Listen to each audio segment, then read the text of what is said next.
সেটা অপর্যাপ্ত।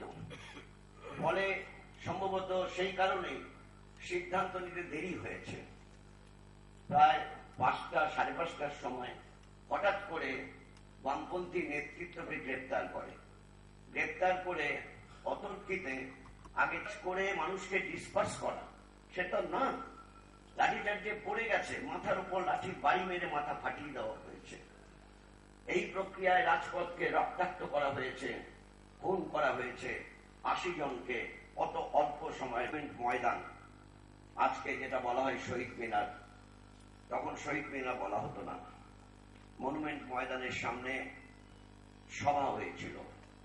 সভা ডাকা হয়েছিল 1:30টার সময়, কিন্তু খবর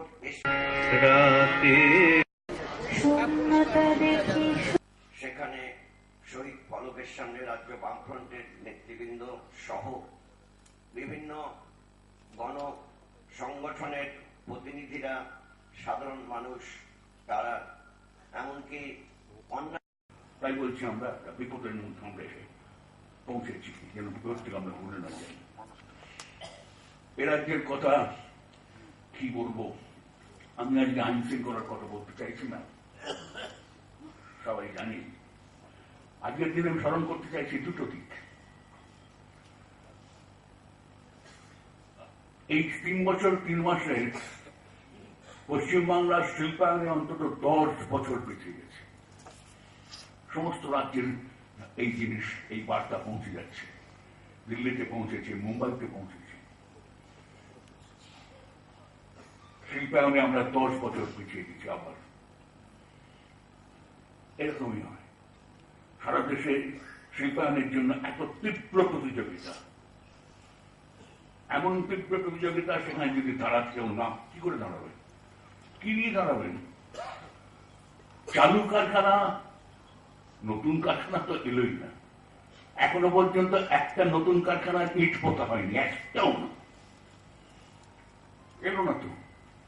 পুরনো কারখানা চলে যাচ্ছে কেন? এক্সটর্শন, টাকা দাও, পরপর চলে যাচ্ছে পুরনো কারখানা। কেন থাকবে তারা এখানে? সরকার তার কোন নীতি নেই। সিঙ্গাপুরে কি হবে? কেন এখানে পুঁজি আসবে? কোন শিল্পপতি আসবে? কেন আসবে? কেন থাকবে তারা এখানে? সরকার তার কোন নীতি নেই। সিঙ্গাপুরে কি হবে? কেন এখানে পুঁজি আসবে? কোন শিল্পপতি আসবে? কেন আসবে? সরকারের শিল্পনীতি নেই, জমি নীতি নেই, কোন নীতি নেই। একটাই নীতি আছে, এখানে কারখানা করতে গেলে এক্সটর্শন, টাকা দিতে হবে। 10 বছর আমরা পেরিয়ে গেছি। আমি বলছি এই কারণে, আমি আজকে তুললাম এই কারণে, তরুণ প্রজন্ম দেখুন আজকে পশ্চিমবাংলায় যারা কাগজপত্র দেখছেন, বিদ্যুতের চাহিদা শিল্পে ক্রমান্বয়ে কমে যাচ্ছে, লাফিয়ে বাড়ে। আমাদের সময় আমরা একেবারে প্রস্ত হয়ে যেতাম, যা কারখানা আছে সেই কারখানাকে বিদ্যুৎ দিতে পারবো না। 10,000 কোটি টাকা, 12,000 কোটি টাকা পর্যন্ত আমাদের কাগজ যারা পড়তেন দেখছেন। ইঞ্জিনিয়ারিং কলেজ, সেই ইঞ্জিনিয়ারিং কলেজে 60% আসন ফাঁকা, 40% ছেলে মেয়ে পড়ছে। তারপর সিভিল, মেকানিক্যাল, ইলেকট্রিক্যাল খুব কম। তা পড়ছে একটু কম্পিউটার সায়েন্সে, কিছু চাকরি এখনো হতে পারে। ওই সফটওয়্যারে, কল সেন্টারে 15-20,000 টাকা, তাই সই। কিন্তু মেকানিক্যালে, সিভিলে সারা দেশে কিচ্ছু, রাজ্যে কিচ্ছু হচ্ছে না। ইঞ্জিনিয়ারের ছেলেরা যাবে কোথায়? তারা এখানে পড়ছে, চান্স পেয়ে পড়ছে, তো চোখ তাকিয়ে আছে ব্যাঙ্গালোরের দিকে, মুম্বাইয়ের দিকে, পুনের দিকে। ওখানে না গেলে চাকরি হবে না। এই ছেলে মেয়েরা এই অবস্থা কার জন্য দায়ী? আমার কাছে এটা এইভাবে আসছে, এটা তো বামফ্রন্ট তৃণমূলের ব্যাপার নয়, সিপিএম তৃণমূলের ব্যাপার নয়। ছেলে মেয়েগুলো তো আমাদের ভবিষ্যৎ। এক ভয়ঙ্কর রাজনীতির শিকার হয়ে এদের সমস্ত ভবিষ্যৎ শেষ হয়ে যাচ্ছে। এই অবস্থায় পশ্চিমবঙ্গ এই কি আমাদের ভবিতব্য? এটাই চলতে পারে? এর থেকে আমাদের ঘুরে দাঁড়াতেই হবে, পথ বার করতেই হবে। এই ছেলে মেয়েদের ভবিষ্যৎকে আমরা পারি না আরো 5 বছর 10 বছর নষ্ট করাতে, কখনো না। একটা জায়গায় গিয়ে দাঁড়িয়ে বলতে হবে আর আমরা নামতে দেবো না। আর আরেকটা দিকের দিকে তাকিয়ে দেখুন জিনিসপত্রের। আচ্ছা, এটা ঠিক সারা দেশের উপর অনেকটা নির্ভর করে জিনিসপত্রের দাম। কেন্দ্রীয় সরকার যা ঠিক করেছে, বিনিয়ন্ত্রণ, দাম বাড়বে। পেট্রোল ডিজেলের দাম আমি ছেড়ে দেবো বাজারের উপর, দাম বাড়বে।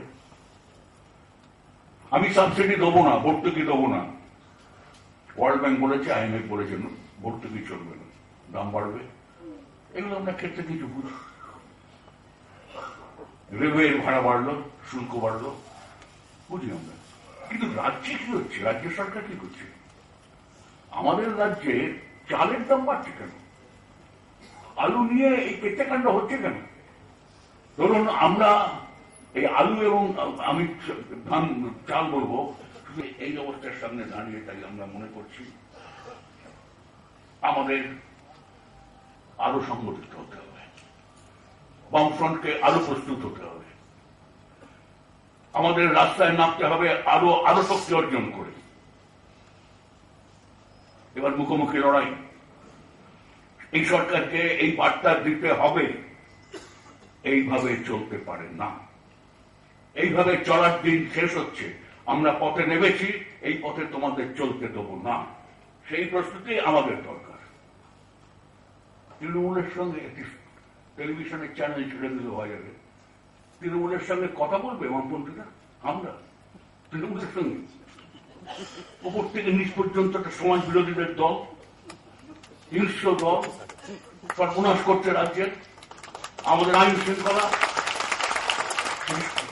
শেষ করেছে, শিল্প শেষ করছে, আমাদের সংস্কৃতি, মূল্যবোধ সবকিছুকে শেষ করছে। তার সঙ্গে কি কথা হবে? কোনো কথা হবে না তাদের সঙ্গে, কোনো কথা না। তাদের সঙ্গে আমাদের রাস্তায় দেখা হবে, ময়দানে। ধন্যবাদ।